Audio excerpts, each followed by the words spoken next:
Oh,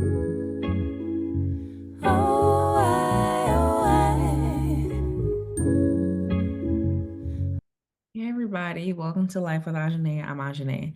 So today I'm going to talk about reading comp. And someone asked me about reading comp strategies, and I mentioned on a couple of things.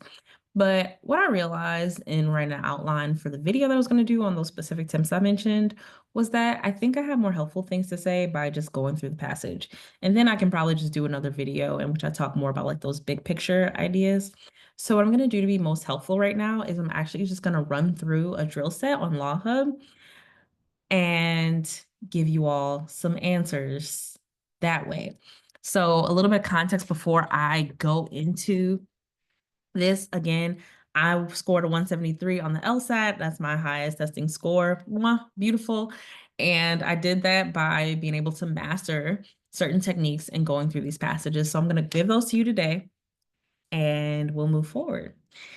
So I'm going to go ahead and pull up drill set 1 on LawHub. And just a quick note on LawHub, it's so much better than even when I was just using it, what, a year ago? So much better. They have now implemented um like in the drill set section, they have tips and hints and breakdowns of the questions. So when you're like finish a drill set, they'll give you like different responses that like break down why things are right, why things are wrong. So it's a lot more like what you would get by using a software like LSAT Demon, like I talked about in a prior videos, one of my resources. So that's great because if you get a fee waiver, LawHub can be free. Or I think there's like a reduced price. I don't remember exactly right now. It's late over here. But right, like LawHub can be something that can be even more useful now because of some of the updates they made. So that's great. Let's get into this section because, yeah, unlike on actual test day where I'm reading to myself silently, I can run through these sections and questions fairly quickly. Breaking things down takes a little bit longer. So I want to go ahead and jump in so this video does not get too long and people actually watch. Okay, let's do it. I'm gonna go in here and read this thing. Okay, so first tip. Once you get used to doing reading comp, ignore this. This is just your time to just take a breath and prepare to go into the section. And I really do mean like take a breath, cleanse your body of anxiety, step into the test so that you can read clearly and effectively. Now, when I go through the section here and I read the first passage, what I'm going to do is I'm going to be reading line by line, like, and not line by line, but like sentence by sentence. And I'm going to make sure that I understand those sentences. For the sake of this video, so that it doesn't get too long, what I'm going to try and do is just recap the paragraph by paragraph. But I want to note before I do this that if you're starting early and you're trying to get a good method and a good system going for reading comp, I strongly recommend to get used to reading comp passages and being the most effective and get the most out of doing this work. It's gonna be helpful for you to go and understand every single sentence. If there's something you didn't pick up, you didn't quite understand, reading that to yourself, stop, be able to put that sentence in your own words. Every single sentence, sentence by sentence, and connect them. And by the end of the paragraph, you should be able to say, this is what that paragraph just said. And then by the end of the passage, you should be able to say, this is the main idea of the passage. This is what happened in each of those paragraphs and how they connect. And then you go into the questions. Why do you do that? Because mapping those things out helps you hit on a lot of the targets that are going to be asked of you in that reading comp section. Like they're going to ask you main idea. They're going to ask you what's being implied. They're going to ask you about where certain sentences were and what happened around those. They're going to ask you about how different things functioned in the um, reading passage. These are things they're going to be asking you. So understanding things sentence by sentence and paragraph by paragraph and putting things in context and remember where they happen, it's just going to help you to better get through these questions. And if you forget things, then at least knowing like what was said in what paragraph generally is going to help you be able to better find things. Okay, so that's tip number 1 here. 2, I guess, because, okay, go to questions. So let's read. In a series of presidential proclamations between 1902 and 1909, The United States government set aside some 17 million acres of southeastern coastal Alaska to comprise the Tungas National Forest. Okay. Although much of the territory was thus declared to be U.S. government property, had no previous officially registered ownership. Officially, okay. It was in fact traditionally held and used by the members of the Native Alaskan, Tlingit, and Haida nations. Okay, so what just happened in that paragraph? They said that during this time period, the U.S. government took a bunch of land to build a national forest, but it was already being used by natives. Like it wasn't officially registered, but it was already being used by natives. We know that story time and time again. U.S. colonized the land, took it over, did what it wanted to. Okay, next paragraph. Recognizing the need to address issues concerning Tlingit and Haida land ownership in the Tungas National Forest, the U.S. Congress in 1906 passed the Alaska Native Allotment Act, which was designed to establish legal recognition of individual Native Alaskans' private ownership of the land. Oh, let me follow this with the mouse. I'm sorry, you guys. Ownership of the land that had traditionally been used by their people. Modeled on Euro-American private property concepts, the act allowed Native Alaskan heads of household to apply for up to 160 acres of land, subject to certain conditions. Okay, so first paragraph, they took the land that was already being used. Second paragraph, they're like, okay, we should address that natives are already using this land and do something so that they can apply for the land they're using, even though we're trying to build this forest. I don't think this is gonna go well, but let's see. Despite its proponents, here's another point I want to put out. Proponents. I paused on that word for a second because I was like, what does that mean again? It's okay, and you need to be, this is another tip I have for you guys. So what is this, tip 3? Whatever, I'm giving many. I'm gonna stop counting now. But be honest with yourself and recognize when you don't quite remember what a word means. Recognize when you probably have never seen the word or heard the word and you need to go look it up. That's okay. You're not stupid. We have a very vast language. So it's okay to not know something. And even if you've seen it before, don't just assume that you know it. Like really be like, did I know that word? And if you don't know the word, I don't recommend stopping in the middle of the passage to figure it out. What I would actually recommend doing is to like highlight it. I think the highlights stick after you're done with the passage. So let's just say like I highlight this, right? Oh my gosh. Okay, great. Highlight it and then like look it up after you're done with the drill set. That's what I like to do. I don't like breaking up what I'm doing to like figure stuff out. Could be helpful, depends on what you want to do. But for me, I think it's just better to like use my context clues in the middle of the passage because that's what I would have to do on test day. And after I'm done, go look the word up, refamiliarize myself with it. Refamiliarize yourselves with the Latin roots behind things. So that prefix pro usually means for or forward, right? And so what I can already draw on based on my Latin training, Latin scholar, I did classics actually, it's one of my studies in college and in high school. But what I know is that usually means for forward. And then I remember, oh, like proponents are people that like are in favor of something. They argue for something, like they're behind it. So yeah, that's my tip on like vocab. Vocab is super huge in these tests and it intimidates a lot of people, but the better that you can do familiarizing yourself with vocab that you're unfamiliar with and learning some roots and prefixes and suffixes, you'll be solid. All right, moving on and reminding myself because now I just talked a bunch. First paragraph, they took a bunch of land to build a forest. Second paragraph, they passed this act to allow people to apply for land. Okay. Despite its proponents' good intentions, the Alaska Native Allotment Act failed for a number of reasons. Okay. So despite people that are for it having good intentions, presumably, this act failed. Okay, great. First, not great, but sorry, I'm trying to understand. First, implementation of the act focused on individual ownership, and many allotment applications were rejected because Native Alaskan use and ownership did not resemble the European notion of individual property ownership. Alaskan tribes own fish camps, streams, and bays based on the traditional native law, which presumes family and clan ownership. Additionally, there was no systematic program to inform Native villages of the law and its requirements.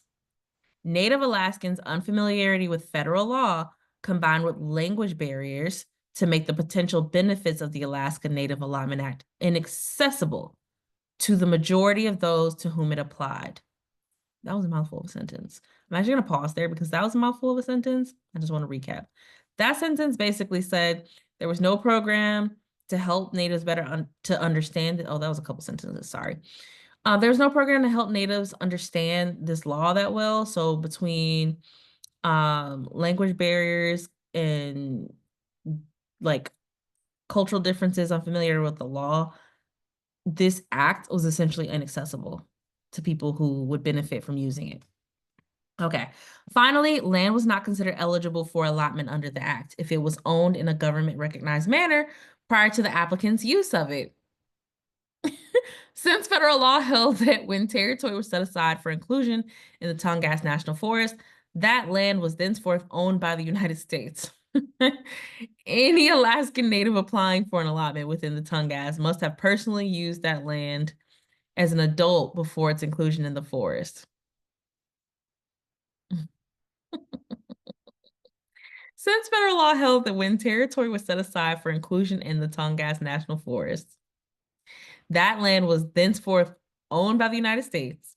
Any Alaska Native applying for an allotment within the Tongass must have personally used that land as an adult before its inclusion in the forest.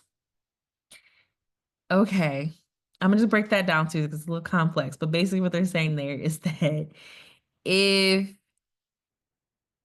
you want to get your land from the government, you have to be able to show that you personally used the land that the government took over as an adult before it was snatched up by the government. Okay. The effect of this requirement was to exclude newer generations of Native Alaskans who, becoming familiar with both the English language and the law only after the formation of the Tongass, began to apply for their families' lands under the act. Okay, so basically this was put in place, this condition about the land and you having to have used the land as an adult before it was included in the forest. That was put in place so that newer generations of Alaskans who were like, oh, we're gonna get familiar with this, we're gonna get our land back, that they couldn't get the land.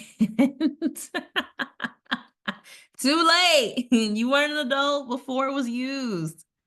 Okay, government. We know that story. So anyway, going back over this paragraph, this paragraph just basically shows the different reasons that the act failed, right? The act failed because unfamiliarity, cultural differences, and just like some point in which they were intentionally, oh no, not intentionally. The effect of this requirement was to exclude, right? So this act also excluded newer generations who were trying to apply for land, but just like a little late. Okay. Last paragraph. Because the Alaska Native Allotment Act was implemented in a manner directly contrary to Native law and values, few applicants for allotments were successful. Yeah, I mean, we saw that in the second paragraph. And the majority of lands in the Tongass remained in the hands of federal and private interests. In 1912, Southeast Alaska Natives organized to collectively address land issues, and at long last, in 1968, the Tlingit and Haida tribes were awarded $7.5 million in damages, resulting from the establishment of the Tongass National Forest. However, even then, the court did not award accrued interest or recognize Native fishing and navigation rights. Okay, so this last paragraph is basically saying that this act went against value. This is like recapping the things we already saw.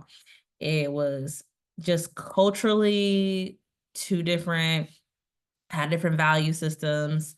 It was inaccessible because of different barriers, from understanding to language to just like age in relation to when you were applying for things. And right, like because of all these difficulties that we saw mainly laid out in that paragraph right before this one, that this act just like did not give out a lot of allotments to people who applied. Like it was just going through hell and high water to actually be able to get your land, applying for it back with this act. And so the natives sued, they got some money, but even though that money was just like limited in its impact. Okay. So like generally with this, US did its old colonial thing, snatched a bunch of land, tried to make a way for people and natives to like, it's apparently good intentioned according to this article, try to make a way for natives to like apply for land that they may have already been using, but the act just like was too restrictive and inaccessible to actually make a difference. And so eventually the natives had to sue to get some kind of justice, which seems implied at the end that it's just not enough justice. Okay, so that's like general scope of the story. And we know first paragraph, they talk about just generally happening. Second paragraph, they talk about, what was the second paragraph again? Oh, second paragraph is introducing the act, which ends up being like main point of this and where we're talking the most about it. It's not so much like the building of the forest, but it's the act itself. This third paragraph is saying why the act failed, how it failed, and the last paragraph says the end result after it failing. Okay, so that's the general sense that I take away from this after getting through that. That's going to help me get through those questions. Let's go ahead and jump into those questions and see how and why that works. So, one note I want to make here is another tip. Before you go into the questions, like definitely recap things where they happen and all that, like I just did. But if you have nothing else, have the main idea because 99% of the time, maybe it's a little high, 98% of the time, you're gonna get a main idea question as your first question, some form of a main idea question. So having that main idea at minimum is just a good way to get a head start and put it in your own words before you read the answer options because they can throw you off. So in my own way of answering this, I would say the main idea of this is that US government took some land. This act was supposed to help and it failed miserably, resulting in I'll just say it failed miserably because the resulting in that part like is kind of like a closing out point to show more of the failure. But like right, like US built this forest, try to make up for the mess ups with this act, and but the act failed to actually help. Okay. So which one of the following most accurately expresses the main point of the passage? Although the Alaska Native Allotment Act failed to achieve its goal of establishing official recognition of traditional forms of land ownership by Native Alaskans. Okay. It led indirectly to the 1968 court ruling in favor of, that's not the main point. We don't care about the 1968 ruling. But like I said, that's like an afterthought kind of deal. Main idea is that this act was supposed to help in this forest building and keeping it ethical, essentially, but it failed. It didn't do what it needed to do. It didn't give. Okay. The Alaska Native Allotment Act had unintended and regrettable consequences insofar as it impeded certain important traditional uses. Okay, of high density lands, including fishing, hunting, and mining. This part about like the fishing, hunting, and mining and like traditionally, it's throwing me. Doesn't seem right. It just like it's kind of missing the main point of like the government coming in and like doing this thing that they like made a purpose for the act and then it failed. I don't like it, but I'll keep it open just in case I run out of things. But I don't like it. Through a series of controversial actions of the US government, including the implementation of the 1906 Alaska Native Allotment Act, large amounts of Tlingit and Haida land were set aside to form the Tongass National Forest and thus were made unavailable for traditional use. Maybe.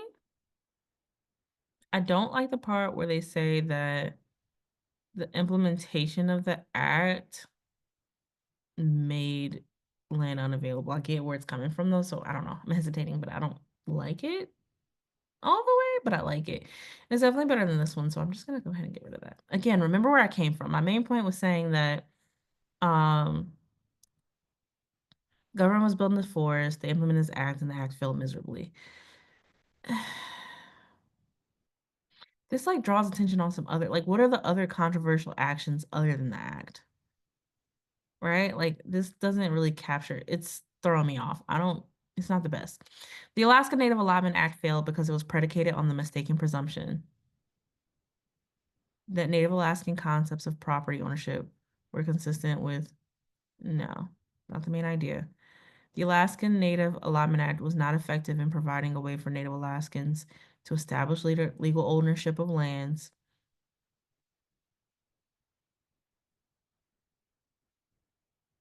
Designated to comprise the Tongass National Forest.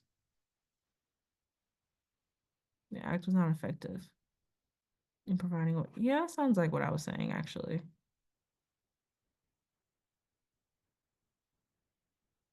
Because right, the whole point of the thing is like this act was put in place to account for this thing, and it just failed, and that was where I came from. What makes that better than this one? Like in this controversial series of controversial actions, including this thing, like this was the thing. The controversial actions thing, that's where they kind of get on my bias a little bit because like I think the other actions are controversial, but like that's not really what the emphasis was. Um, and like the act didn't actively set aside the land to form the forest. The act was like to stop the land from being used in the forest. So this one's wrong because of that. It's just, it's messing with you. This should be this one. Should I show it now or show it? I'm gonna go ahead and show it now. Continue. Yeah, that's it. Okay, next, let's get through these questions, y'all. It's late over here, and that's another thing. Like, I usually do best in the morning, and I'm over here at like 1 a.m. doing this because that's when I get away from kiddos. Okay. The passage indicates which one of the following with regard to U.S. government's official attempts to establish legal recognition of individual Native Alaskans' private ownership of the land in the Tongass region. Let me slow that down. Sorry. I'm like reading this like it's me. The passage indicates which one of the following with regard to the U.S. government's official attempts to establish legal recognition of individual Native Alaskans' private ownership of the land in the Tongass region. So what is that question saying? That's another thing that you're gonna face. Sometimes these questions are just bulky, not in the best, but you break down the question, make sure you understand it. So basically this question is saying, indicates on the whole regarding use government's first attempts to establish the recognition of individual Native Alaskans' private ownership of land. Oh. So what does this passage have to say about the government trying to get like native use of the land recognized legally, right? So like the US tried to set up something where Native Alaskans could say, hey, we actually own this land. What does this passage say about those attempts? Well, my answer is those attempts failed. Right? Like the official attempts, they were misguided. They didn't align with the cultural values. It just was like a huge miss for a bunch of reasons. Those attempts presuppose that no Haida Tinglet family had traditionally owned more than 100. No, and indicates is like it's gonna be explicit. We're not talking about implied, so it's gonna be something like they actually said. Those attempts focus primarily on establishing traditional ownership by Native Alaskans of fish camps. Hmm? No. Those attempts were instituted by means of presidential proclamations. Was the act a presidential proclamation? I don't know. That's a weird one. Okay, hold on. President, Congress. No, it's not a proclamation. This is where it helps to know how the government works to get there a little faster. But like, if Congress passes, it's not a presidential proclamation. Um, those attempts were, wait, did I miss something? See, I'm wasting time looking for this. Those attempts were prompted by a widespread public outcry. No. Those attempts began before the establishment of the Tongass National Forest was completed. The attempts to legally recognize private ownership. Yeah, because remember the timeline is 1902 to 1909 is when they were doing this. 1906 is when they passed the act that people were supposed to be able to use to do stuff. So they definitely had this act going so people could get their land recognized legally before the forest was completed. 100% that's the answer. Let's show it. Just don't show me this message again. Jesus. Yes. Okay, great. Which one of the following most accurately describes the author's primary purpose in the last sentence of the third paragraph of the passage? I was going to say, like, they usually highlight it for you. So if you're like, when you're tracking, like, I usually just go and scroll until I see blue instead of counting paragraphs. It's wasting time. So remember what this third paragraph does. It lays out all the reasons that the thing fails.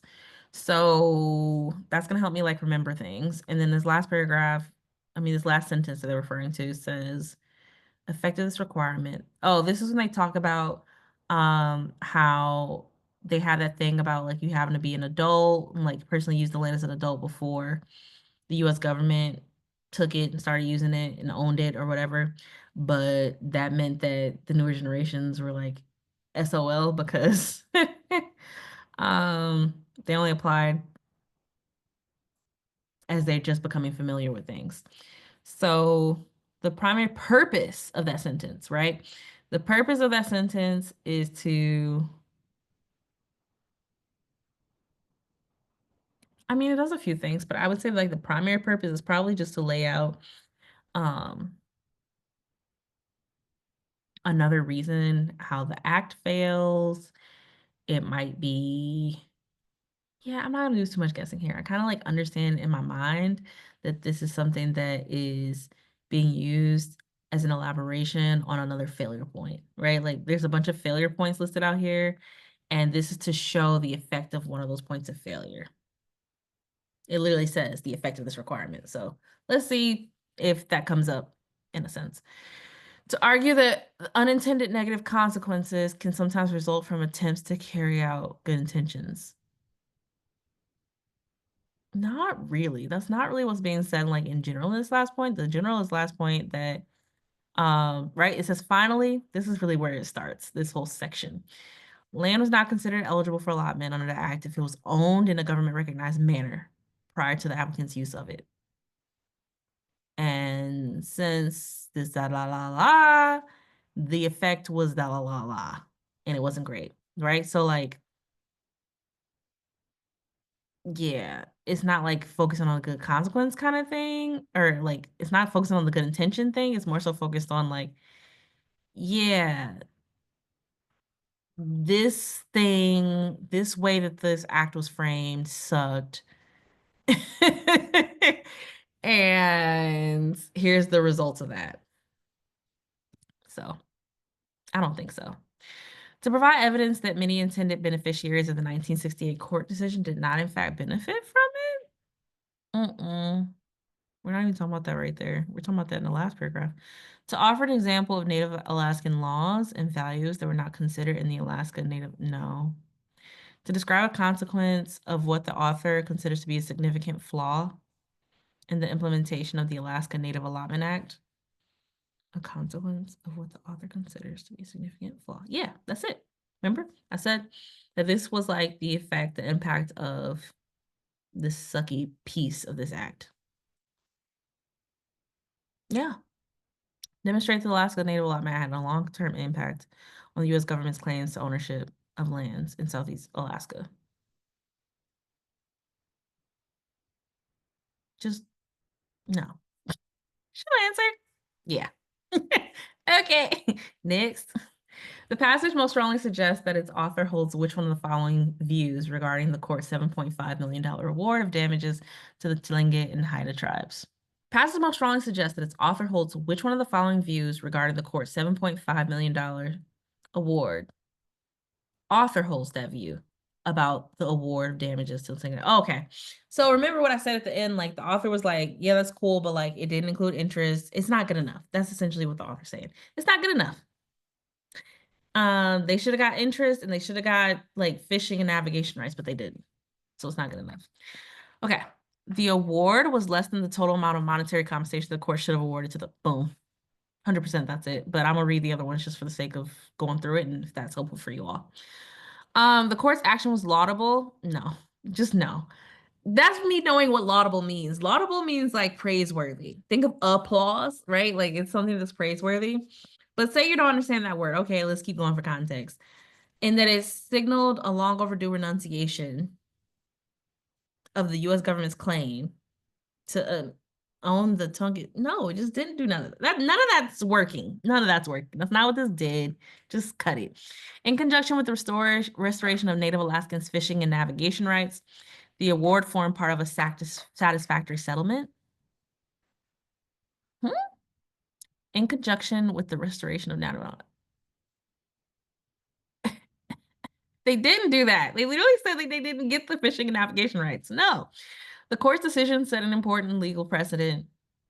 We didn't talk about precedent, so I'm already like, in that it provided long overdue governmental recognition of traditional tribal concepts of land ownership. We didn't get to all of that. We did not get to all of that. And again, when you compare it to the first, just no. The award was inappropriate. Inappropriate. That's not the tone at all. Well, kind of. All right. Because the tribes did not consider money to constitute, we didn't say nothing about that. And it's not even like, no, just this first one. 100%. That's the answer. Yeah. Next. The passage most strongly supports which of the following inferences about the Haida and Tlingit nations. Okay. So my guesses here are that, so inferences means like they're probably not going to say it explicitly, but there's something that's going to be hint that there's something about them being said here. So what I know about the nations is that they were trying to get their land. It was a struggle. They had to sue. And they were using this stuff before the government came in. Just remember what you know about those nations. They were here first, they were using it, and then they had to sue to get retribution because this act was trash for them. Okay. What inference?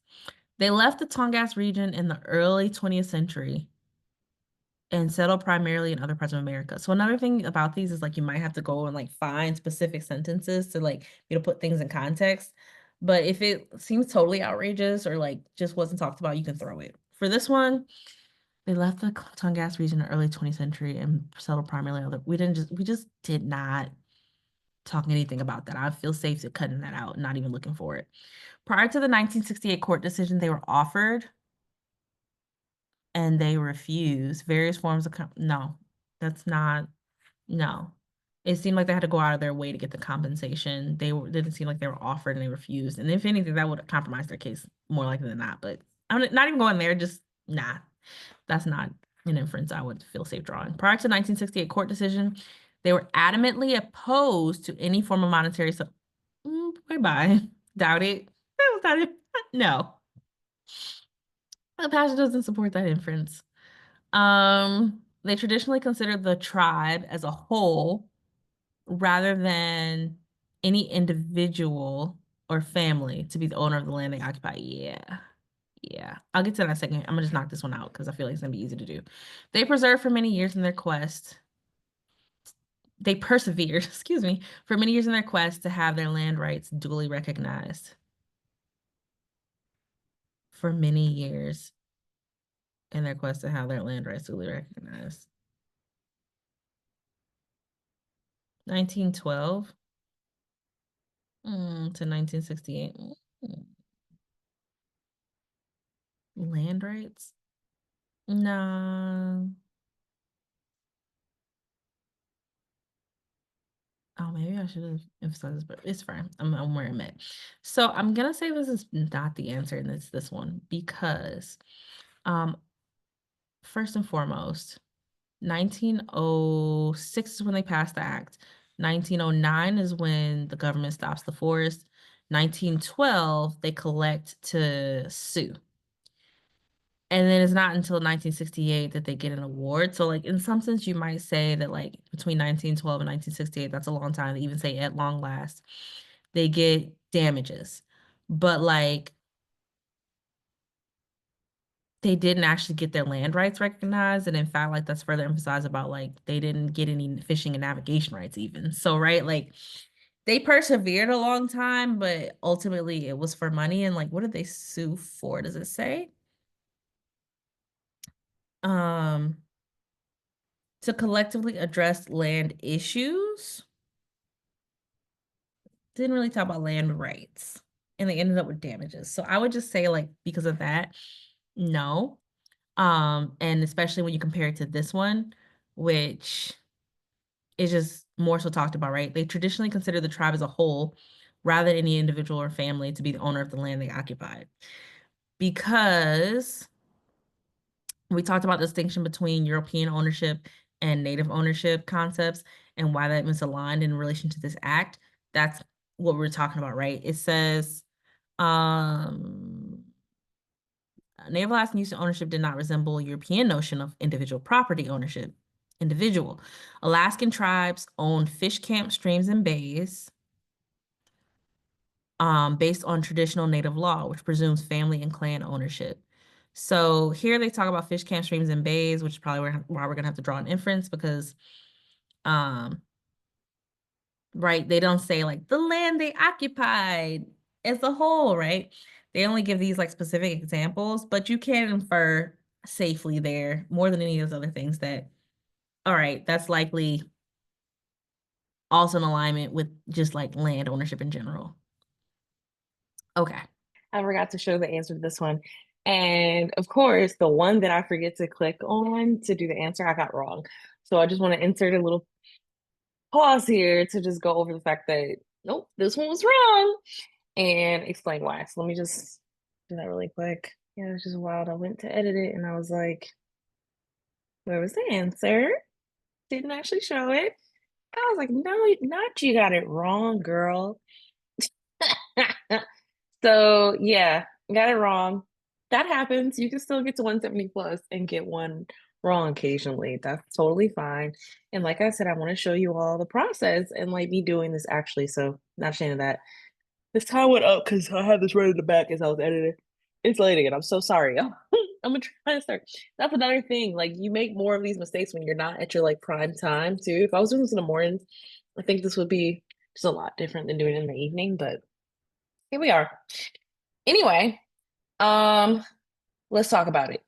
So yeah, you show the answer to question 5, and it is not D like I chose. The answer is E. So like I said, LawHub actually has a section on here where you can actually look and get info. So I actually clicked the script status related content. I was like, I don't need that. I just want to know if they explain D versus E. And they have like sections of hints that like progressively get more and more explanatory about the right answer, which I actually like a lot. So like I said, LawHub's come such a long way. Oh my gosh. If I had this, I might have not bought any other resource, to be honest with you all. If LawHub was like this when I was taking the test, I might not have used any other resource. Okay, at this point, what happened between D and E?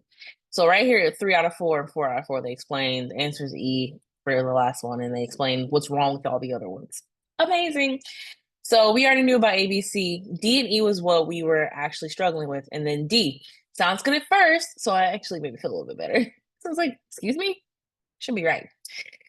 Sounds good at first, but careful. Although it's commonly thought that many Native Americans conceptualize land ownership in terms of the tribe as a whole, the passage says that traditional Native Alaskan laws presume ownership by family and clan, not the tribe as a whole.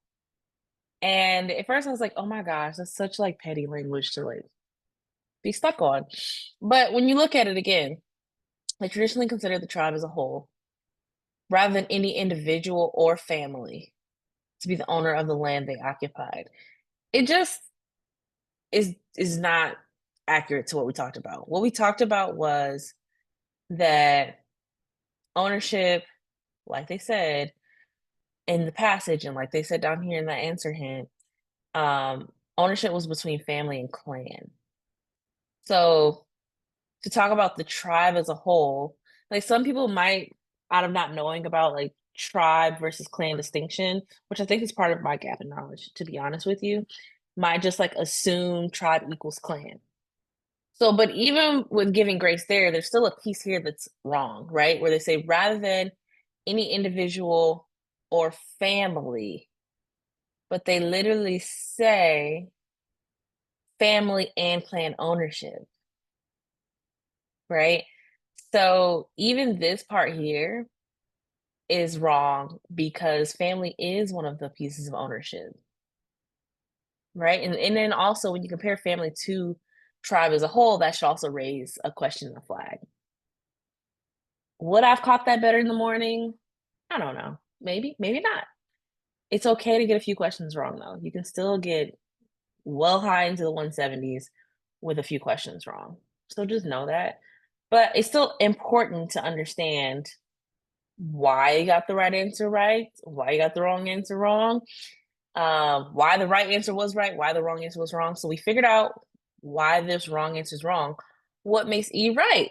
Well, we already touched on this a little bit, and I just glossed it over because I was just leaning into D. D was just sounding better to me. But if you actually look at E, I touched on this, that part was right, where they talk about the Tlingit and Haida tribes persevered collectively for 56 years to have their land rights recognized. So E is a supportable inference. And, you know, they give us some stuff about inferences too. Some things we worry about with inferences here in this hint. So I think that's helpful too.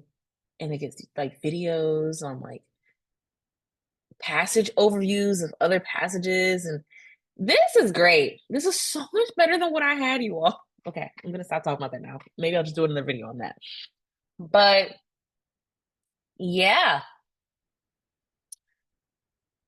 E is more well supported. It doesn't conflict in itself.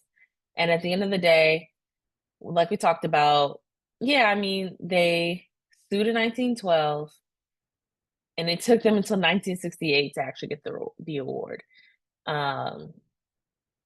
They're on the hook this whole time. So that's supported. And I just got it wrong. So moving on.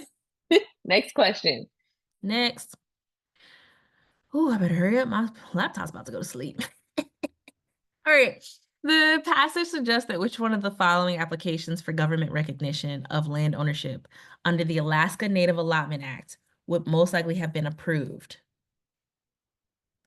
Which one of the following applications? Oh, they want you to do a scenario-based question. Okay, that's fun. Which one would likely be approved under the act, assuming that all other relevant factors were equal? Okay, so you're not considering anything outside of this. Assume everything outside of what you see in front of you is equal. And just read these for what they are. Which one is likely going to get approved based on what you know about the requirements of that Allotment Act? Okay. The head of a Tlingit household applied for a title to 18 acres. The head of a Tlingit household applied for title to 18 acres adjacent to the Tungas National Forest. Based on her, I mean, it's adjacent to the forest, so this is interesting. Already, based on her having personally derived economic gain from that land between 1909 and 1912. I just don't think this goes with it, because, like, didn't it have to be in the forest? Wasn't the whole thing about in the forest? 1906, Allotment Act, blah, blah, blah, blah, blah, blah. This was all about the land within the forest, right? Maybe I'm tripping. 70 million acres. They set aside 70 million acres of southeastern coastal Alaska for the forest. And we're talking about adjacent to the forest here, but there it is, in the Tungas National Forest. Yeah, no, it's not adjacent. So we're just no, because we're not talking about, oh my gosh, I can't erase it. Whatever, I don't care. Get rid of it. Another thing you can do when they're long, just collapse them, especially when you know that's just not right. Okay, a Tlingit family applied for joint title to joint title. Okay. I'm pretty sure I remember something about them being like an individual Head of household, right, right. Head of household, not a joint. All right, red flag, but whatever. 160 acres within Tongass National Forest based on their having collectively owned and used the land, most of them as adults. Most of them as it can't no, just no. Remember, they had to be adults using the land, head of household. We're just breaking too many rules at this point. Cut it. So like individual. Okay, apply for title to 15 acres within the forest. Okay, and it's up to 160. You don't have to be. Okay, great. Based solely on his ancestors having continuously lived, hunted, and fished on that land for centuries until 1902. Which is great because it's before they started commandeering stuff. But like, I thought that you had to actually do it as an adult, not your ancestors. And that's like part of what was being brought out here, the newer generations issues. Right? Any Alaska Native applying for an allotment must have personally used the land. Yeah, you couldn't do it on behalf of your family. So no, that was the whole point. Head of Haida household apply for title to 20 acres within the national forest based on his having lived, hunted, and fished on that land from 1875 to 1900. Boom, that's the answer. A Haida individual apply for title to 80 acres within the Tonga National Forest based on her having been born in 1900 in a dwelling on an tract of land, which no, same issue from the other one up here. Like she was an adult using it personally and she's applying, that's combining some other ones. Like it's just bad. Show answer. Bing. All right. Passage mentions which one of the following is a reason for the rejection of Native Alaskans allotment applications. A reason for the rejection. So it's likely to be something up in that paragraph with all those things. And I remember them clearly. So, and it says passage mentions. So it should be something explicitly laid out for you. The land to which the allotment application applied had previously been used by the applicant. A reason for the rejection. So it would be rejected because the land previously been used by the... No. That's a good thing. The land to which the allotment application applied was not within the Tongass National Forest. Oh, it didn't mention that explicitly, did it? Remember where they're asking you. So I think this one's wrong actually, but I'm gonna just like do that because it's too much work to like unclick it. Oh, no, it's not. Okay, great. Native Alaskan use and ownership of land to which the allotment application applied was not consistent with the European notion of individual property ownership. Native Alaskan use and ownership of the land to which the allotment application was applied. Okay. Was not consistent with the European notion of individual property ownership. Yes. They literally talk about that. Native Alaskan use and ownership did not resemble European notion of individual property ownership. Yeah, that should be the answer. Let me keep going. Individual Native Alaskans submitted allotment applications for more than one parcel of land within the Tongass National Forest. You know, the way these are worded, I think this is trying to trick you and get you to like select things that you're like, oh no, that wouldn't be accepted, especially based on that last question you just answered. So you got to be careful. Remember, what question are you answering? And you're answering the question not of like what would be rejected, like you just did. You're answering the question of what is the passage mentioned as a rejection reason. And so, yeah, this was not talked about. Individuals submitting for more than one parcel of land. We didn't talk about that. Individual Native Alaskans from different clans. I'm already like, no, but okay. Sometimes apply for joint ownership of the same parcel. No. What was talked about explicitly was this idea that their ownership idea was not consistent with European. And yeah, they didn't explicitly mention this, but you can infer that, which was based on that last question we did. So yeah, show the answer. Bada bing. Great. Okay, now we're on the next one. So I'm gonna actually stop this now. Close that. And as you see, like we got all those questions right. And if you finish your drill set, let me actually come out of here. If you finish a drill set, it'll actually like give you explanations as to like why things were right, why things were wrong. That's really, really helpful because that's the thing you need to do. The only thing that's missing from this that I really wish was part of the software, and LawHub, if you see this, please implement this. I don't understand, because you can do this on the self-guided exam practice. But and you can do that on the actual test day. So I don't understand why this isn't here. But you should be able to flag questions. Because here's the thing. When you're practicing, some questions you might struggle on. And when you answer them, you feel pretty good about them. And you get to the end. And you either get that question that you struggled on right or wrong. When you get those questions wrong, everybody naturally, generally goes back to the question they got wrong. Why did I get it wrong? What happened? So you might get in that process of why was the right answer right? Why was the wrong answer wrong, to figure out why you got it wrong. But you also need to do that for the answers you got right, but like you weren't 100% about, or you struggled on, because that's really how like you sharpen that skill, and that's how you get over that 170 hump. Because you're practicing it not for only the questions that you got wrong, but also the questions you got right. And we're like, I took a little bit longer on that. And why was right, why was wrong, wrong. And like you might find a faster way to get to that right answer by means of like better being able to point, oh, this is exactly why, and I should have picked that up a lot faster. So that's the last thing I'm going to say there. Hopefully got plenty of helpful tips from watching this. This was very long, but like it's going to be worth it because again, you can kind of just see my process in running through. And if you're serious about the LSAT, like watching a video like this is just going to help you level up, and it's worth it. So you want to get to those 170s, get into the tips, get into it. Okay. I'll see y'all in the next video. Looking forward to doing another video that has short tips, like maybe like a 10-minute video to talk about reading comp tips broadly. All right. See you in the next one.